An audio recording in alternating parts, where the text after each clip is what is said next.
بسم اللہ الرحمن الرحیم۔ تاریخ پاکستان کے تناظر میں یہ بات کہی جا سکتی ہے کہ عملاً تھانہ بھون کے متعین علماء ہمیشہ مسلم لیگ کی بی ٹیم کا کردار ادا کرتے رہے ہیں اور ان کا ریاستی مشاورتی کردار جنرل ضیاء الحق کے دور میں اپنے عروج کو پہنچ گیا۔ اسی دور میں امتناع سود کی مہم کا آغاز ہوا، یعنی سود کو منع کر 1980 میں ریاستی یعنی یہ حکومت کا ادارہ تھا، کام کرتا ادارہ تھا، اسلامی نظریاتی کونسل نے ایک کلیدی رپورٹ حکومت کو پیش کی جس کا مقصد سود کو معیشت سے بتدریج خارج کرنا تھا۔ اس رپورٹ میں اس بات پر زور دیا گیا تھا کہ جب تک نجی بینک تحویل میں رہتے ہیں ان کا مقصد اپنے کاروبار سے زیادہ سے زیادہ منافع کمانا رہتا ہے، اس وقت تک سودی نظام تمویل کو ختم نہیں کیا جا سکتا۔ اس رپورٹ میں اس بات پر زور دیا گیا تھا کہ جب تک بینک نجی تحویل میں رہتے ہیں ان کا مقصد اپنے کاروبار سے زیادہ سے زیادہ منافع کمانا رہتا ہے، اس وقت تک سودی نظام میں تمویل کو ختم نہیں کیا جا سکتا۔ تو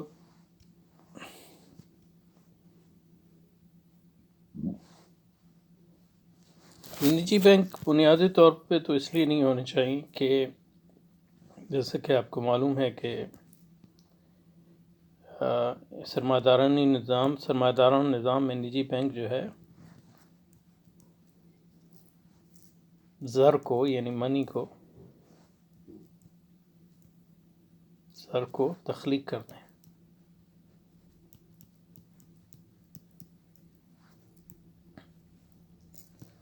اور حالانکہ زر کو تخلیق کرنے کا یا منی پرنٹنگ کا کام جو ہے وہ، اور کیونکہ اس زر کا تعلق کسی فزیکل یعنی محسوس چیز سے نہیں ہے،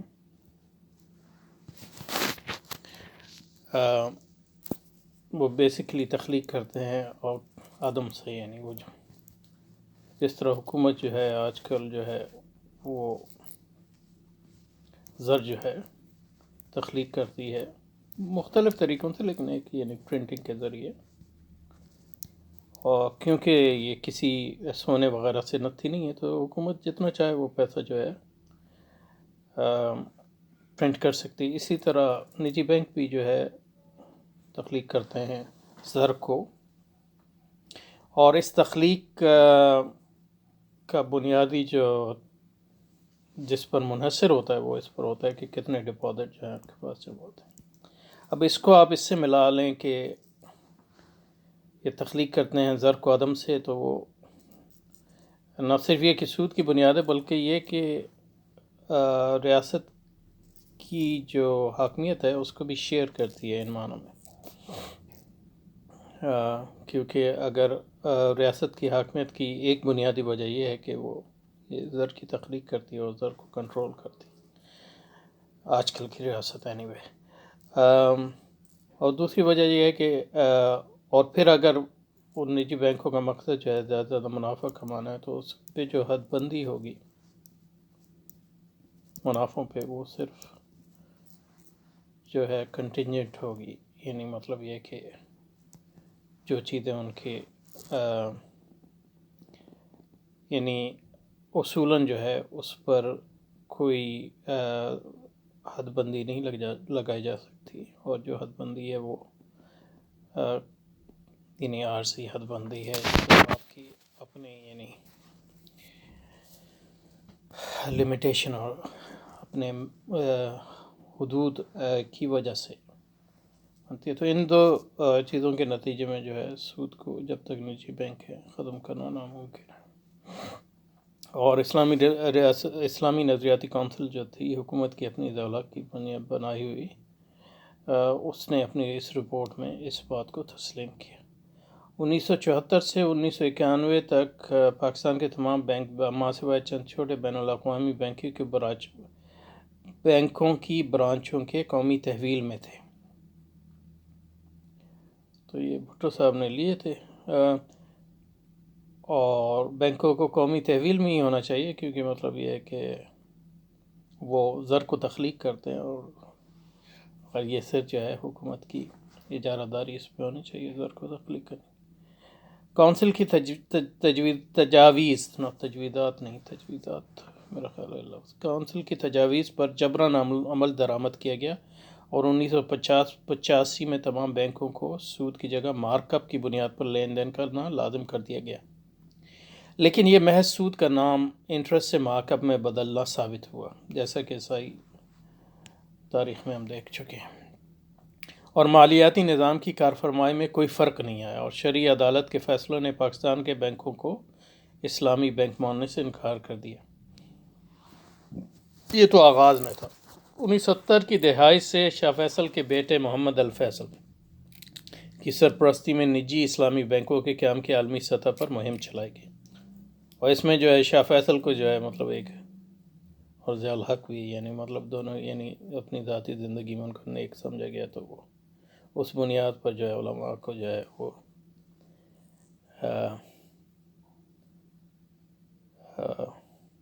یعنی مطلب یہ کہ اس پر جو ہے قائل کیا گیا کہ یہ اچھا بادشاہ اور اسلامی طریقہ کار کے قائل ہیں۔ تو شاہ فیصل کے بیٹے محمد فیصل کی سرپرستی میں نجی اسلامی بینکوں کے قیام کی عالمی سطح پر مہم چلائی گئی، اور جب 1991 میں نواز شریف کی حکومت نے نجی بینکوں کے قیام کی اجازت پاکستان میں نجی بینکوں کے قیام کی اجازت دے دی، اور اس کے بعد کا عزم کا اظہار کیا کہ تمام سرکاری بینکوں کو گاہے نجی تحویل میں دے دیا جائے گا، گاہے نہیں بتدریج تمام سرمایہ اس بات کا عدم اظہار کیا کہ تمام سرکاری بینکوں کو بتدریج نجی تحویل میں دے دیا جائے گا، تو اسلامی بینکوں کے قیام کے لیے پاکستان میں راہ ہموار ہو گئی، اور ورلڈ بینک اور IMF دونوں نے اسلامی بینک کھولنے کی پرزور حمایت کی، کیونکہ ان کے خیال میں اس بات میں اس سے پاکستان میں شرح سود کے اضافے میں آسانی پیدا ہونے کا امکان موجود تھا۔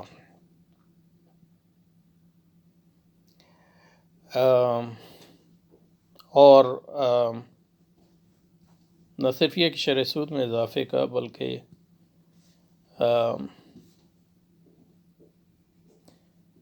بلکہ جو دولت تھی مسلمانوں کی جو پہلے بینکوں میں نہیں تھی، وہ بینکوں میں آ جائے گی تو وہ سارے عالمی نظام میں گردش کرنے لگے گی۔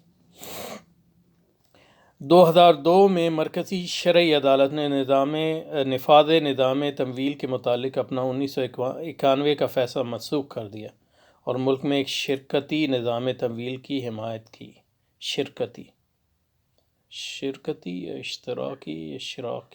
شرکتی نظام تمویل کی حمایت کی، یعنی مشترک، جس میں لوگ جو ہے نفع نقصان کی بنیاد، جس میں روایتی اور اسلامی بینکوں کو دونوں کو سودی کاروبار کے شرکتی سے مراد یہ ہے کہ روایتی اور اسلامی بینکوں دونوں کو سود کاروبار کے ساتھ ساتھ جاری رکھنے کی اجازت دے دی گئی، یعنی آپ کے کاروبار کے دو حصے ہو گئے ہر بینک کے، سودی اور غیر سودی، تو جو سودی چاہے وہ سودی، جو غیر سودی چاہے سودی لیکن یعنی مارکیٹ تو ایک ہی ہے، تو پھر اسلامی بینک دونوں کو سودی کاروبار ساتھ ساتھ جاری رکھنے کی اجازت دے گئی، اور روایتی بینکوں کو اسلامی برانچیں کھولنے کی اجازت دے دی گئی۔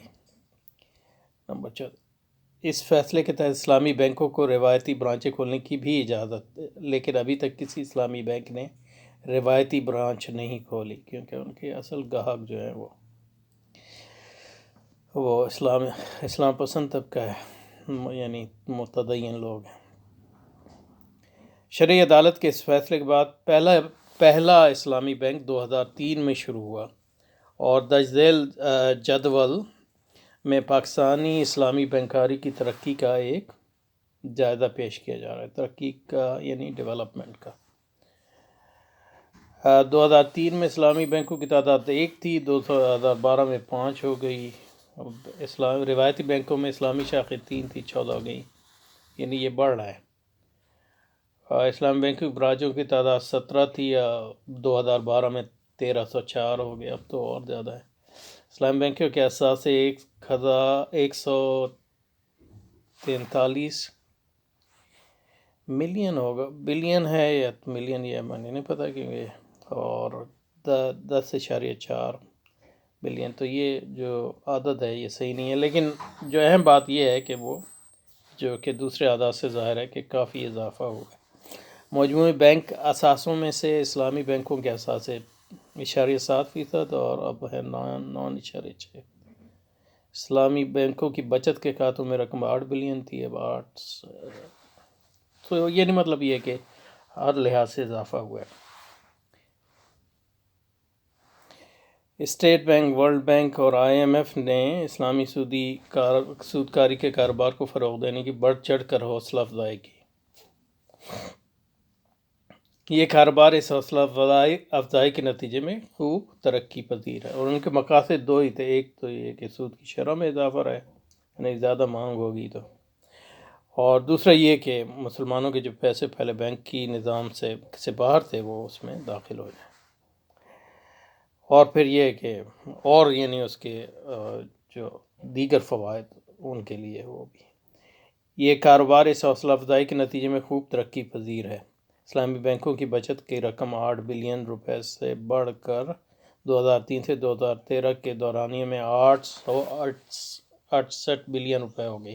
ان کے سرمایہ کاری اس دوران 10 بلین سے بڑھ کر 709 بلین روپے ہو گئی۔ اس کے علاوہ کھربوں روپے روایتی بینکوں کے اسلامی بچت اور سرمایہ کار کھاتوں میں موجود ہیں۔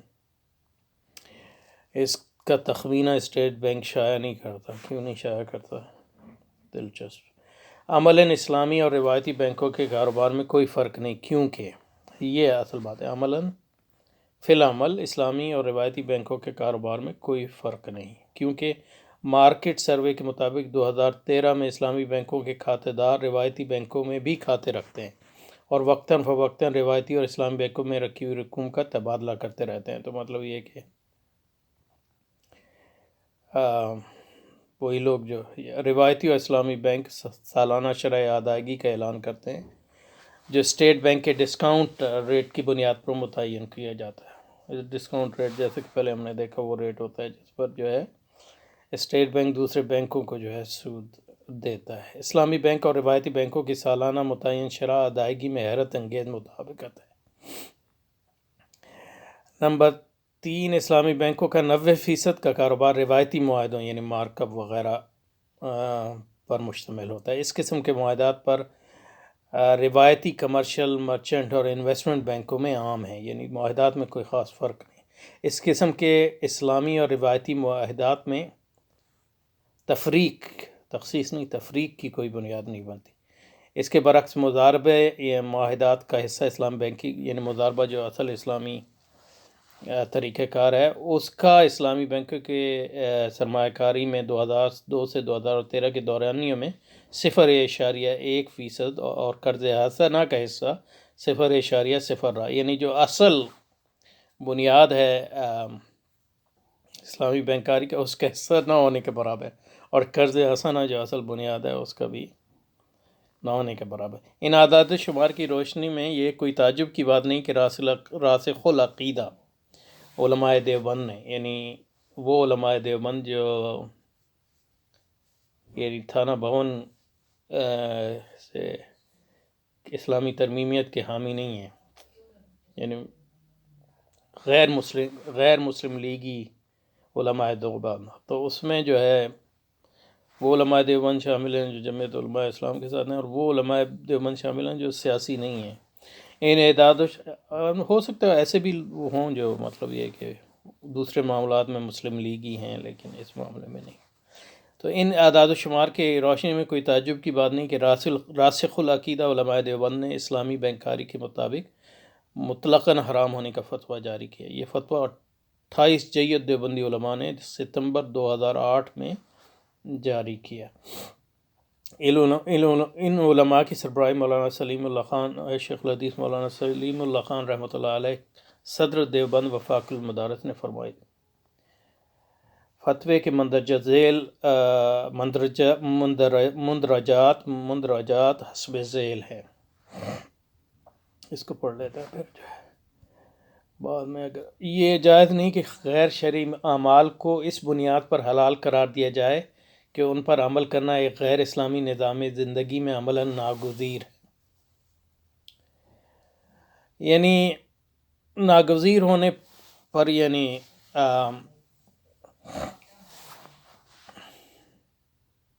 کے نتیجے میں اعمال جو ہے حلال ہو سکتے ہیں، لیکن وہ وقتی طور پہ ہوتے ہیں، اور اس کی شرائط ہیں، کڑی شرائط.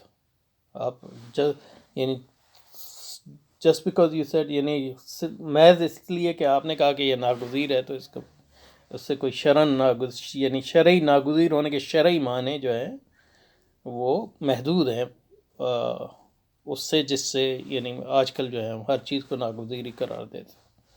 تو مطلب کیا آپ جو ہیں، آپ انسان ہیں، اللہ تعالیٰ نے آپ کو آزادی دی ہے، تو اس کو تغیر کرنے کی کوشش کریں. غیر اسلامی تمویلی معاہدات کو شرعی بنیادوں پر اس لیے جائز قرار نہیں دیا جا سکتا کہ ان کو قبول کرنا مسلمانوں کو عالمی سرمایہ دار نظام میں شریک بنانے کے لیے ناگزیر ہے. تو اس فتوے کی ایک اہم بات یہ ہے کہ وہ صرف جو ہے ایک جزوی عمل پر ہی حکم نہیں لگاتا، بلکہ اس کے نظاماتی اثرات پر بھی حکم لگاتا ہے. نمبر 2، اسلامی بینک کاری میں رائج شدہ معاہدات وقت گزرنے کے ساتھ ساتھ عام سرمایہ دارانہ فائنینشیل مارکیٹوں میں رائج معاہدات کے قریب تر معاہدات یعنی عقود قریب تر اور اسلامی نظریاتی کونسل کی 1980 کی تجویز کردہ معاہدات سے دور ہوتے چلے جا رہے ہیں. نمبر 3، اسلامی بینکوں کا کاروبار مرابحہ اور اجارہ معاہدات پر ہے. یہ دونوں معاہدات اصلاً و اصولاً ہیلے ہیں. یعنی ہیلے کا مطلب یہ ہے کہ ایک چیز کو جو ہے سوری طور پہ اسلامی ہو لیکن حقیقتاً وہ نہ ہو. تو یہ ہیلے جو ہے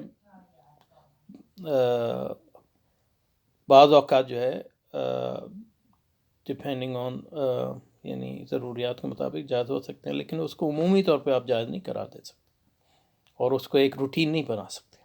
یہ دونوں معاہدہ اصلاً اور اصولاً ہیلے ہیں اور اس کو اسی حیثیت کی بنیاد پر بیکراہ برداشت کیا جاتا رہا تاکہ ان کو استعمال کرنے والے ادارے ان سے جلد از جلد چھٹکارا پانے کی راہ نکالیں. تو یہ ہیلے انہی حالات میں جائز ہوتے ہیں جب مجبوری ہو اور وہ ایک وقتی عمل ہو.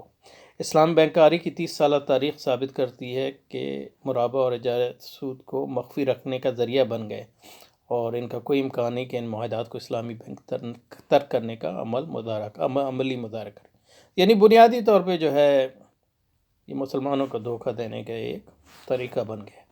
نمبر 4، اسلامی بینک اپنے کاروباری معاہدات میں حلال اور حرام طریقوں طرائق تمویل طرائق.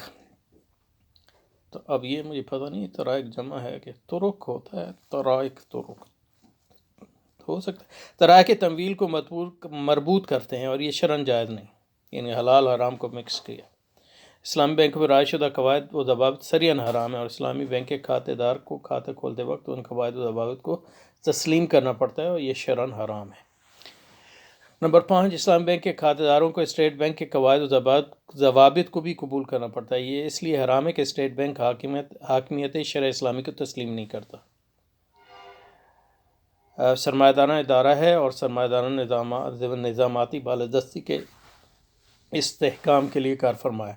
نمبر 6، اسلامی بینک قانون تشخص اور کارپوریٹ ملکیت کے غیر اسلامی یعنی قانون کارپوریٹ ملکیت یعنی مطلب یہ کہ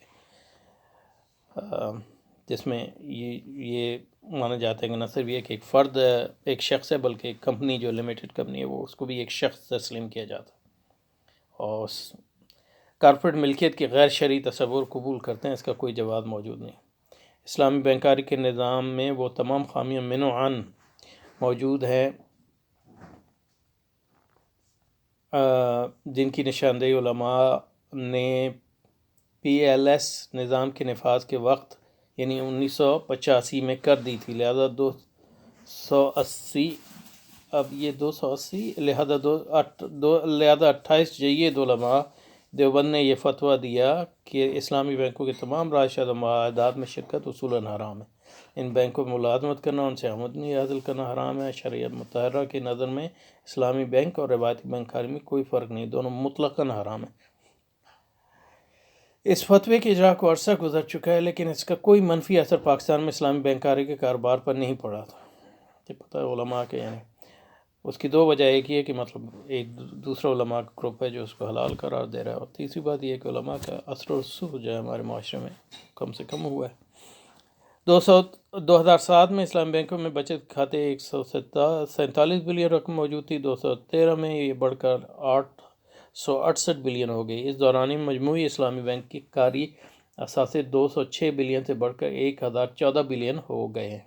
اسلامی بینک عالمی سرمایہ دارانہ فائنینشل نظام کا حصہ ہے۔ وہ سرمایہ دارانہ نظام میں اس طرح پیوست ہو گئے ہیں کہ اس نظام سے جدا ہونا قطعاً ناممکن ہے، اور نہ اس نظام سے جدا ہونے کی کوئی خواہش رکھتے ہیں۔ اس ناقابل حقیقت اس پہ رکتے ہیں، کریے یہاں سے جو ہے جاری رکھیں گے انشاءاللہ۔ ایکچولی زیادہ نہیں بچا تو اس کو پڑھ لیتے ہیں۔ اس فتح کے جا کو اثر گزر، لیکن اس کا کوئی منفی اثر نہیں ہوا ہے۔ اسلامی بینک کا عالمی فائنینشل نظام کا حصہ ہیں۔ وہ سرمایہ دار نظام اس طرح پیوست ہو گئے ہیں کہ اس نظام سے جدا ہونا قطعاً ناممکن ہے، اور نہ اس نظام سے جدا ہونے کی خواہش رکھتے ہیں۔ اس ناقابل تردید حقیقت کا ثبوت یہ ہے کہ دنیا کے نمبر 1 دنیا کے تمام بڑے بڑے بینکوں اور فائنینشل اداروں مثلا city bank, bank of America, J P Morgan, Stanley bank وغیرہ نے اسلامی بینک کاری کرنے کے لیے اپنی برانچیں کھولی ہیں، اور اب یہودی اسلامی بینک، ہندو اسلامی بینک اور دہری اسلامی بینک دنیا میں بھر میں پھیلے ہوئے ہیں۔ نمبر 2، ہر اسلامی بینک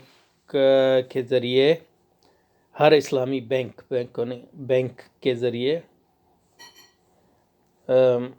کھربوں ڈالر عرب ممالک، ملیشیا اور پاکستان، ترکی وغیرہ سے امریکہ اور یورپ کی مالیاتی اور سٹے کی منڈیوں میں منتقل ہوتے رہتے ہیں۔ مثلا یورو منی کی تحقیق کے مطابق، یورو منی ایک لندن کے فائنینشل ٹائمز سے منسلک مشہور اشاعتی اور تحقیقاتی ادارہ ہے، کہ 2013 میں 175 کھرب 57 ارب 50 کروڑ ڈالر دنیا بھر کے اسلامی بینکوں سے صرف نیو یارک اور لندن کی فائنینشل مارکیٹ میں منتقل ہوئے۔ یہ 2 بڑی فائنینشل مارکیٹس ہیں۔ نمبر 3، ہر ملک میں اسلامی بینک اسی ضوابطی نظام کی نگرانی اور ماتحتی میں ہیں۔ ضابطگی نظام کی نگرانی اور ماتحتی میں ہیں جو اس ملک کا مرکزی بینک ہوتا ہے، جو اپنا کام جاری رکھے ہوئے ہیں، یعنی جو آپ کا ضابطے آپ کو فراہم کرتا ہے، جو فریم ورک، وہ سینٹرل بینک ہے، چاہے وہ اسلامی بینک کاری ہو یا دوسری بینک۔ نمبر 4، دنیا کے ہر بڑے سود اور سٹے کے بازار میں اسلامی بینک کام کو اپنے اندر سمونے کے لیے ضوابط اور قواعد مرتب اور نافذ کرتے ہیں۔ تو یہاں پھر یہ رک جاتے ہیں۔